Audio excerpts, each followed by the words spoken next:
Greetings and welcome to Telecom East. Telecom East brings to you the business and technologies in the world's biggest and most impactful telecom markets. We are a member of the Light Reading Podcast Network. I'm Robert Clark, contributing editor at Light Reading. And I'm Ross O'Brien, analyst-in-chief at Delta Analysis, and we're recording in Hong Kong. Now, today we're going to speak to an old friend of mine and Robert's, Marc Einstein, who's the research director for Japan's Counterpoint Research.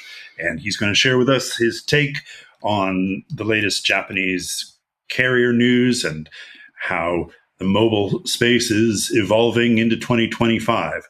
But before that, we're going to bring you a few news items. Rob, what do you have for us? Well, one of the news items that really grabbed my attention in the past week was Huawei dropping what seems to be, what is in fact a new cloud AI architecture that appears to be outperforming, if not, or at least equaling the performance of Nvidia's top-end AI architecture. Okay. Now, Huawei introduced what it calls its Cloud Matrix 384 architecture last week, based on its own SN chips.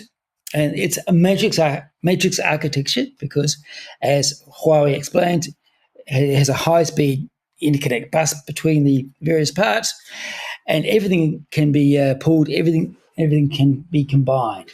So you basically matrix, integrate all these data pools at a rapid speed, and you get yourself a super-duper powerful AI platform. So what are we taking away from this? That this is one more sign that Huawei is weaning itself off dependency of chips from the West? So, something like that. And or it seems to be another Huawei workaround, apparently successful workaround. I should cite some of the independent validation here. There's a Chinese securities firm, one of the very biggest securities firms, called Guotai Haitong.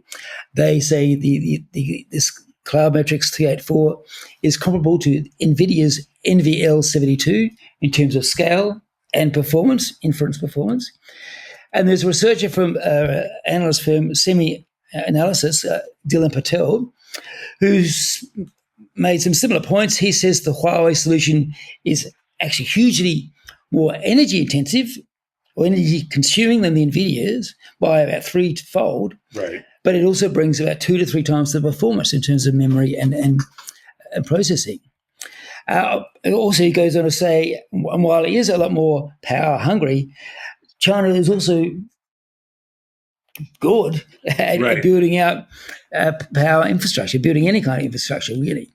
So it does seem a bit of a breakthrough here for Huawei, or an equalizing by Huawei. Right. And I know you didn't want to get into the weeds too much around NVIDIA, but obviously NVIDIA's stock performance has been falling in part because of this and other growing evidence that China is coming up with its own solutions and perhaps needs NVIDIA chips less. I mean, obviously that's oversimplification, but it does seem, and you were the one that pointed out this to me off mic, that NVIDIA CEO is on his way to Beijing, or maybe even Beijing. He made a surprise visit to Beijing last week for 2 or 3 days. So it's a very important market for them, and they obviously, given all the various trade uncertainties around at the moment, he quite understandably feels the need to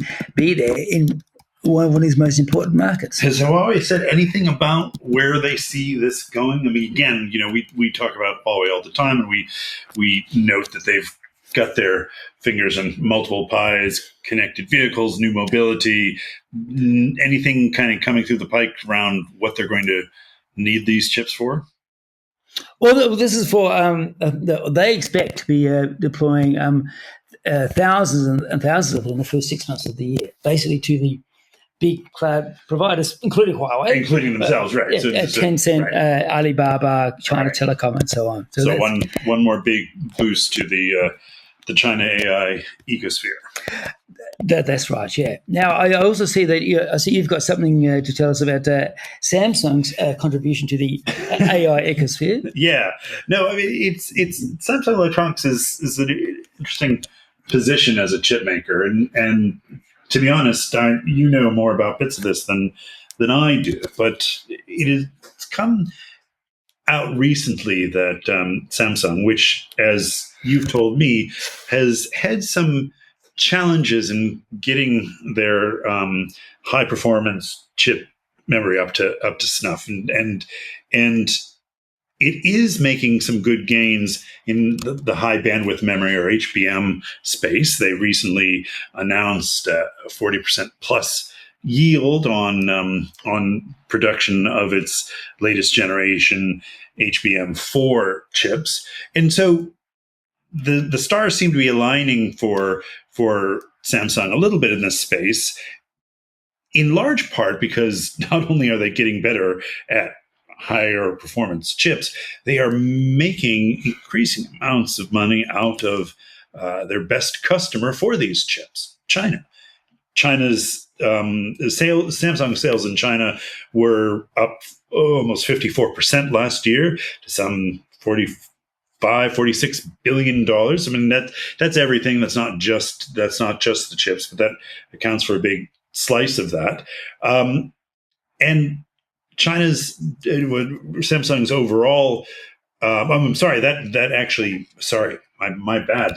That 45 billion US. That is just the chips. Right. Samsung Samsung's China sales overall accounts for 31% of its business, which is far in excess of what its US business is. But here's the rub. Obviously, the ban on such chips made with U.S. technology, processes, and machinery, which has already caused Samsung to work around through intermediaries and cutouts, is probably going to become tougher and tougher as these how should I put this? Holding to these bans becomes the best way you can show your willingness to, quote unquote, do a deal with the Trump administration, lest these nefarious tariffs. Okay. So it looks like the window may well be closing on that particular blag. Absolutely. So we will put a watch on Samsung's chip business in China, along with all the other 10,000 things that may be changing over the next 6 months. That's right. All right. Now, something that has already changed is in the Philippines, there's a small operator that's been, frankly, hanging around the Philippines mobile market for several years, quite a number of years, called Now Telecom. I have never heard of Now Telecom. Before this, had you ever heard of them? Yes, I had. Okay. And in fact, their predecessors go back a long way. I think back to the 90s or even the 80s. Okay. And there's a backdoor listing along the way and so on. It is a listed company, or it is owned by a listed company, controlled by a person by the name of Mel Velarde, who's the chairman, who's also chairman of Now Telecom. Sadly for Mel Velarde, I mean, he's just lost his mobile license, or his spectrum. Okay. The company Where did he lose it? The company had promised to build 2,300 plus base stations, 5G base stations on the 3.5 gigahertz band. Over 8 years, it deployed 6. So a bit of a fail there, Mel, and despite repeated promises by Mel Velarde of an imminent build-out, including a trial partially funded by the US taxpayer through the local aid office, none really eventuated apart from those 6 base stations. The other part of this, and this may be a central part of it, is that in 2021, the company was penalised by the Philippine Stock Exchange for misleading investors, claiming that its 3.5 gigahertz spectrum allocation made it one of the big players, and it put it head-to-head with Globe Telecom and Smart and Daito. Following that announcement, its stock jumped 50%. Right. But the exchange concluded that, in fact, it had a tiny amount of spectrum. It's not capable of competing with those. It was not going to be like a tier one telco. So this is not. So this is a generations old telecom company that's been kind of scurrying around the edge and decided to. It does supposedly have something of a broadband business, though I'm not really certain of the size of it. But certainly, in the mobile business, it did get hold of the spectrum somehow and made these claims. And certainly, one former communications department official just came out and said, "I think they just made that claim as in order to drive up the share price, which is what happened." Right, and now does this without a mobile license? They still have their broadband business, or there is now no more? They have a broadband business. I frankly can't find any evidence of it. But they do have an IT business, IT services business, which is, I think, the parent's listed company. And so it's not very big, but I suppose that will just keep on rolling. But for now, the mobile business is out of reach for Mel Velarde and his team. Right. In other news from the strange edges of the telecom world, the State Railway of Thailand is building a massive 3,000-kilometer DWDM-based fiber optic network as part of its network upgrade program. Now, this is a news item that caught my eye only in that it evoked a nostalgic emotion in me. Back in the day, when telecom infrastructure was at a premium in most emerging Asian countries, when it was running hot, and right of way was all, railway companies actually served as a bit of a springboard for new entrants to kind of build long haul networks and kind of backdoor their way into network services, and that was what I thought was happening here at first. It may still be, but I find no evidence that SRT, which is doing this project with a Hong Kong rail infrastructure company that's done a lot of work with the MTR here, called RockTech, and a couple of systems integrators, Sky ICT, United Telecom, not that United Telecom, just but it does not seem that the company is claiming to have any more aspirations other than to use a high-speed fiber network to increase signal efficiency, VoIP traffic over its network, all the stuff that you'd think would be quite groovy within a massive private network, but seems incredibly overkill for me. Do we know who the vendor is of that DWDM equipment? Actually, I cannot find that. So that would be anybody who's got that tidbit, Telecom East pod@gmail.com. Do send your tips and tricks into us. If it does come to pass, at least somebody's going to get some awesome Wi-Fi. Yeah. Well, I mean, as you were intimating off mic, this might actually be, it's a long shot, and it's certainly not anything that they've said in public, but given Thailand's growing interest in smart manufacturing, the growing dominance of fairly sophisticated manufacturing for a couple of key clusters, automotives, digital electronics, there'll be tons of need for data and bandwidth to service these, I'm sure, increasingly IoT-driven factory environments. But then again, that's me playing four-dimensional chess here. I can't actually see any evidence that this is happening. But should Thailand's manufacturing grottos require AI-grade infrastructure, the SRT's got them covered. Well, that's another watch. In particular, it may be interesting to see where the big Thailand AI data centers are placed. That's right. And how in relation to this rail network. Well, that's all for the news for now. In a moment, we're going to be back with our guest of the day, Marc Einstein. We'll be back after this.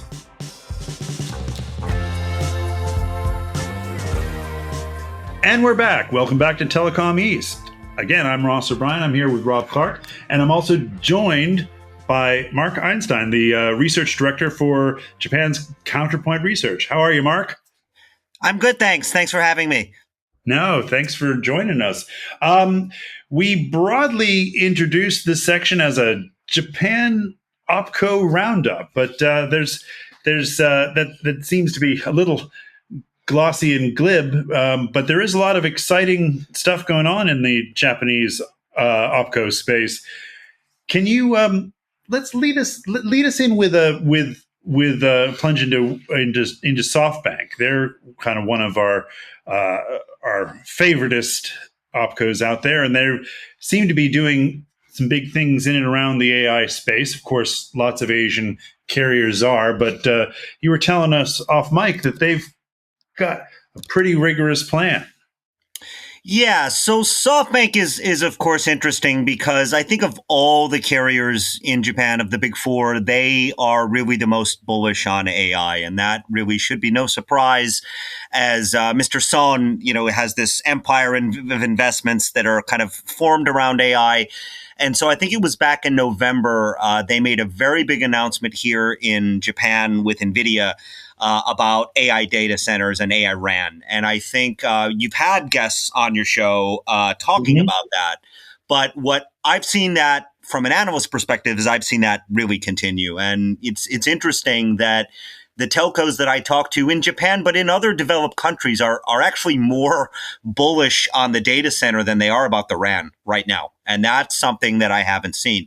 I think it was just maybe a few days ago that Huawei came out with an announcement that they have homegrown data center chips because, they're not going to let Nvidia come and take away all their telco business. So SoftBank's kind of leading the vanguard with that charge, and they've made some big investments. They bought some of the data centers from Sharp in Osaka, and they're refitting those with AI. They're doing the same thing in Tokyo. They're very, very confident that they're going to make a lot of money using this inferencing. I think there's a little bit more skepticism in the community at large, but it's a very, very interesting concept that we're watching very closely.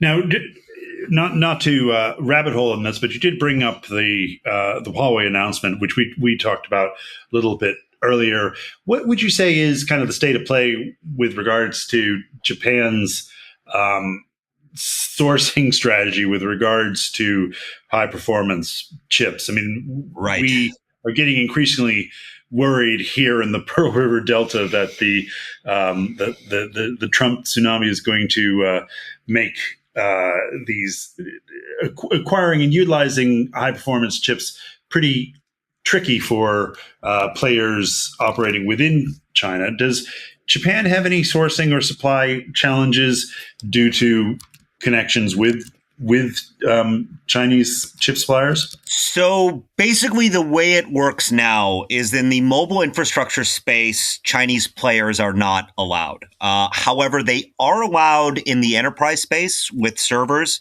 and things like that. And they are a little bit around in the smartphone and smartwatch spaces. I was in Osaka in a shopping mall, and Huawei does sell their smartwatches here. They don't sell their smartphones through NTT Docomo. So there are restrictions, that you find in other developed countries. But I think, as you also know, Japan has these grandiose plans to start making all these chips themselves. And that's why the tariffs have thrown a very large wrench in that machine. And these are very uncertain times. But Japan is, in fact, investing more money in fabs than China or the U.S. So, and I think that'll get into our discussion about ION. But yeah, we can definitely talk more about that. Can we just ask you a bit more about that? Who is actually doing the investing in those chip fabs? So quite a lot of it is the government directly. In terms of direct government money, like I said, I think it's $80 billion. It's more than the US, and it's more than Europe, and it's more than China even. And then the other part of that are Japanese companies kind of at the behest of the Japanese government. So the automotive makers led by Toyota, Sony is a big one. Kyokusha, which used to be Toshiba Semi, like all of these companies are putting massive, amounts of capex into semiconductor fabs, which will be live in the next 2 to 3 years. Okay, that is really interesting. We would like to know more about that, but today is not the time. We'll stay on telco today, but maybe another edition. Yeah. Japan's heavy. Sorry, I tend to have this derailing habit, but no, to keep us back on, get us back on track, Rob. Well, that was me who took it off track. Hey, but all right, so SoftBank obviously is going big into AI data centers, and it's not hardly unique to SoftBank. So how about over at NTT and NTT Docomo? I mean, Right. Do they have an integrated AI strategy, if you like? So I think it's harder with NTT because NTT, after Toyota is the second largest employer in Japan, and they have over 300 group subsidiaries, right? So when you talk about NTT broadly, you're talking about literally hundreds of organizations. I think that the main two when we're talking telco are, one, we have Docomo, which is kind of the more, day-to-day looking at the RAN and how AI can, make new services and make the RAN more efficient. And there is work ongoing there. Docomo is still very interested in the digital space. They actually recently tried to acquire SBI Bank in Japan to try to become more digital like some of their competitors. So they're actually very bullish on space communications. So they're building a HAP system with flying base stations, which they're testing, which they think is going to be a better way to get literally 100% geographic 5G coverage. So that is something ongoing. But I think, Mark, sorry, can I back up on that? Sure. On that bank bit, you said tried to acquire a bank. Does that presume that they? Yes, that was not approved by the government. NTT Docomo still has a decent stake from the government, and so the regulators have always been a little bit wary of how much and what sectors they can invest in. So Docomo says that they still have ambitions in the banking sector, but this particular deal was not approved. Okay, but that's not a blanket prohibition from them getting into banking. No, I mean they always stayed away from it because they thought that would be the case. But as the world has become so much digital now, I mean, frankly speaking, they probably should have bought a bank quite some time ago. Right. But around the time that they basically brought the world mobile internet. But I think we would find the regulators are a little gentler with them now. And I think they also realize that, Docomo has a lot more competition than they ever did. And so some things might need to be adjusted to allow for that. Got it. Right. So, but their rivals at Rakuten in particular are all over fintech and financial services and payments. Yes. That is a disadvantage. So if you want to talk about it, it is because KDDI also has a very, very strong payment platform. They always have. And NTT Docomo has always kind of complained that, look, you kind of handcuff us, but our competitors are free to do whatever they want. And there is some truth to that. You also don't want an incumbent to control everything either. So it needs to be balanced. But, you mentioned Rakuten. So Rakuten just passed 8.5 million subs. The network is profitable. So, to be frank, in the past few years, things were looking pretty grim. I don't think they're completely out of the woods because while it's true that their 4G network, I think, is pretty robust right now, their 5G network, which still relies on KDDI for roaming in a lot of the country, would need a lot of CapEx. So I think that they have done better. There was a report that came out, I just read it this morning, that they have the largest share of the foreign market in Japan. They have about 25% of all the foreigners that live in Japan. And they've been able to really aggressively bundle points that you can use across travel, e-commerce, gaming, telco, all sorts of things. And I think that is starting to pay off. Now, like I said, they're still very much the fourth player. And, this is an increasingly difficult market. So I don't think they're out of the woods. But I would say that their financial performance has improved substantially in the last year. Now, sorry, Mark, just it just occurred to me that I don't know many carriers outside of Japan that actively track whether or not their subscribers are foreigners. I mean, obviously, many MVNOs back in the day would have special packages for overseas workers in market X or Y, but is the service proposition that much different whether or not you're a native to Japan or an expat? So interesting question. And if you want to go way back to our mutual history 20 years ago, I remember there were some MVNOs in the United States that were looking at the Hispanic population because that was a growth market. And I think what we're actually seeing it nowadays, when I first moved to Japan 15 years ago, absolutely not. But nowadays, the foreigner segment, because the Japanese government wants people to move here because of the population decline, and add on top of that record tourism numbers, because we're getting 4 million tourists every month in Japan, which is almost unthinkable compared to pre-COVID. So the roaming segment, and we have a digital nomad visa now in Japan. So I think that what has changed, I would agree with what you said in that, in the past, no. But I think that because the population is declining, we just had the biggest population drop we've ever had. We're losing 1 million people a year. And so this is really seen as a growth market. And why is it any different? And the reason it's just different is because of the language. Foreigners that can, not speak, but read in kanji are very few and far between. And so the way things are marketed and offered, using apps is finally becoming more common as a way to change your plan and to sign up, and eSIM and all these kinds of things.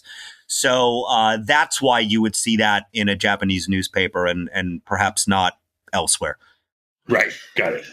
The other thing we want to touch on in relation to Rakuten is that, their entry into the market 4 years ago, if I'm correct, sparked a massive discount war, which the four operators have finally, in the last year or so, worked their way through, and the market itself is stable and starting to be profitable again.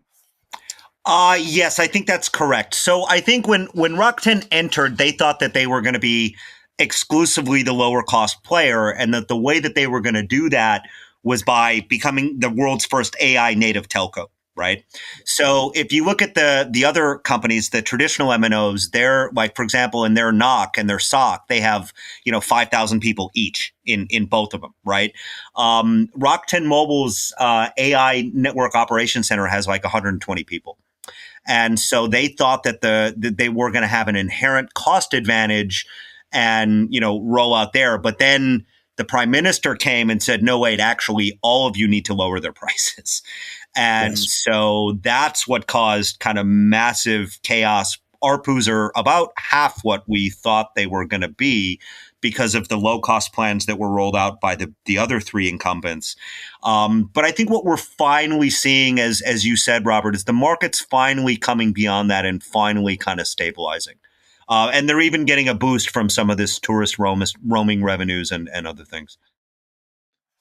It really is a different looking market than, say, 2 or 3 years ago, when the operators would just stand up every 3 months and talk about their losses. The other point of difference and the interesting direction being taken by Japanese operators, KDD and their Lawson play, they're taking in partnership with, I think, Mitsubishi. They've taken Lawson, the convenience store chain, private.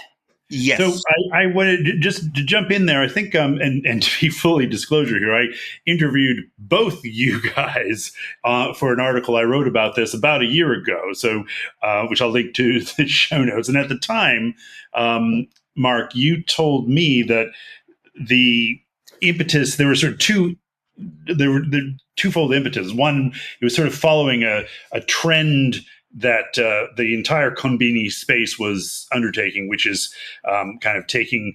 There was lots of M&A in the space, and it was sort of following through on a trend to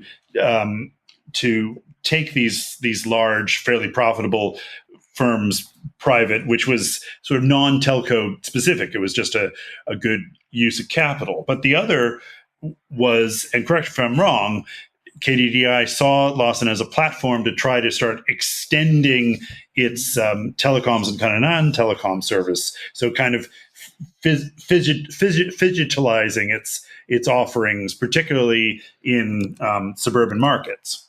That is correct. And so to expand on what we talked about probably about a year ago, I was at Mobile World Congress Barcelona a few months ago, and KDDI, I think this is only the second year that they've had a booth, but I spent some time there, and they basically had the whole AI Combini mapped out. And so they had basically demonstrations of the robots that are doing all the restocking in the back. And they said that even in my prefecture, which is Shiga Prefecture, which is not one of the bigger ones, 300 of these stores have these robots in use. So it's not a person putting canned drinks in the cooler anymore. It's a robot. AI displays for marketing and demographic analysis and all this kind of thing are being rolled out. And they've said that they, in their medium-term business plan, that they think by digitizing these stores, they can increase the revenue per store by 30%. And so that is their mission. And they're even doing some more interesting things. So more recently, north of me in the Noto Peninsula, which is, they had a pretty big earthquake in the beginning of the year, if you remember. They're setting up drones on top of those convenience stores. And so if there's another earthquake, they'll fly up in the air and they can survey damage. They can make announcements in neighborhoods and things like that. But that's really, in my opinion, the first wave of things like drone delivery. And, you know, the 7-Eleven closest to my house, they have something about the size of a golf cart that a young person can just fit in and make deliveries. But, you know, that's going to be autonomous in the next few years. And so having these combinis as kind of these hubs for that kind of thing, I think is what is in the long-term business plan. And to me makes sense. And just to very briefly touch on the financial aspect, you know, Center&I Holdings is, you know, dealing with this hostile takeover bid from Couche-Tard, the French-Canadian company. So, you know, other people do recognize that we'll start with the cash flows and then we'll put the innovation on top of that. And hopefully that'll equal profit. Right. Now, just to dig down into that, it's interesting that you said that KDDI feels that it can kind of eke out 30% efficiency gains through its own particular brand of digitalization. Do you feel that it has to be a telco to deliver that? I mean, couldn't Family Mart or another rival conveni chain just get its hands on some snazzy systems integrations or outsource some of that to a vendor? What is the secret sauce that KDDI itself brings to that effort? Yeah, that's a good question. So, I mean, could they hire a KPMG or an Accenture of the world and to do this? And would they love to do that? Of course. But I think that this is where we get into a little bit of the business culture aspect of Japan, in that, you know, this is not just KDDI, and KDDI didn't buy them out. It was a joint venture between Mitsubishi and KDDI.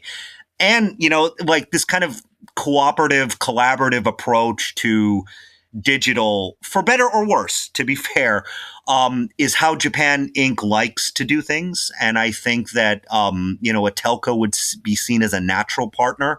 While I would agree that a Fujitsu or even a foreign SIR would be certainly capable of doing that kind of thing as well. Got it.